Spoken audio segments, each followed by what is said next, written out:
Thank you for stopping by.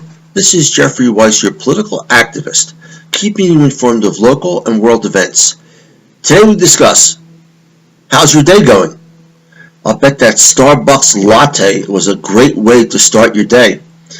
After all that bad weather we've had, I'm sure your car looks much better with that brushless car wash. Got plans for the weekend? Getting together with friends for dinner and a few drinks? Hey, you work hard during the week.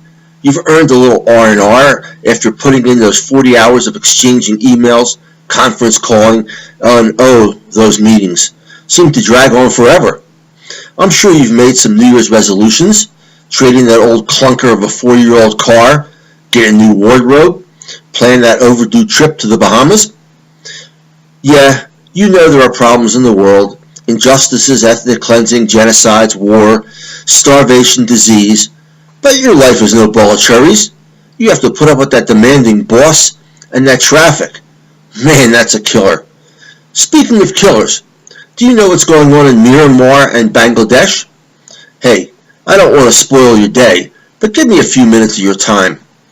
In the past, I've discussed the situation in Yemen.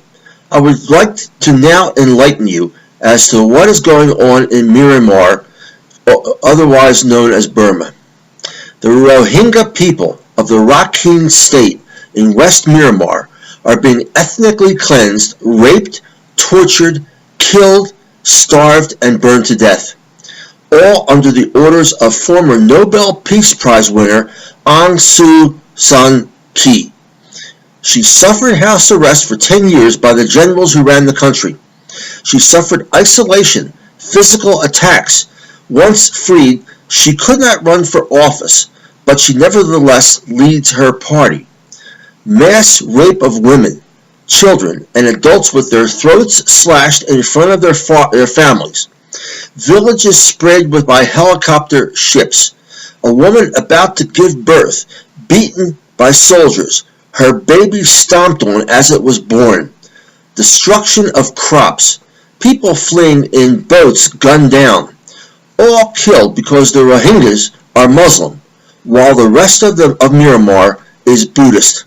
Make no mistake, the cleansing and killing is being directed by Aung San Suu Kyi. Take the story of Setara Bibi. Last year at 4 a.m., the 23-year-old woman was awoken by gunfire. 50 soldiers rampaged through her village. They entered her house, took her husband. 4 hours later, he was returned beaten, tortured, and killed. She buried him as her village burned.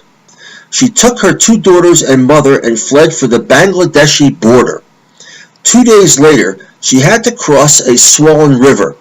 She tried to cross with a daughter in each hand. Her younger wiggled free and was swept away. She and her villagers were traced by soldiers. Some were shot. Her mother fell behind. Soldiers beat her with rifle butts, breaking her back. They finally made it to Kut-ul-Palang, a refugee camp in Bangladesh. They exist on a few handfuls of rice and dried beans. So, what can you do regarding a tragedy 7,000 miles away? You can stop tweeting and texting and sending pictures and start sharing the story with others. Donate to Doctors Without Borders, UNICEF, the Red Cross. Talk to others. Share the story. Get them to donate. Don't fall back into complacency. Don't say you can't make a difference. Stop rationalizing. You can make a difference. If my articles interest you, please use the link to check out my website and books. Thank you very much.